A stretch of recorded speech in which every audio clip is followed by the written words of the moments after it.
G'day guys, Toyota Kluger for the light replacement. Don't tell the customer that you'll do it while they wait, put it that way. But there is a way around it. If you get it to this stage, so you can see I've removed the panel for the levers, and there's a clip under here, and there's a hidden bolt here. Once you get the hooks out and all that, if you get someone to fold this, and you can see the mark it's going to make. It's been done before, right? If you get someone to hold this back, you can get it. But if you don't, continue on.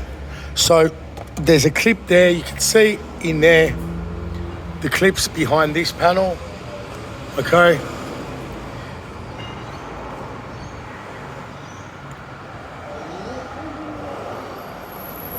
And you can see the setup in there. This one, no matter what I do, I can't get it out. That one there, it's still in behind here. This doesn't need to come off, so this needs to come off next. Okay, hope that helps, but I got them out. 2 nuts. This doesn't come out, guys. That's a mistake. It's not a Subaru. It's a Toyota. Hope that helps. Oh my, sorry guys. This is the used one we got. I'm thinking, why the wires all cut? Okay, hope that helps. Bye.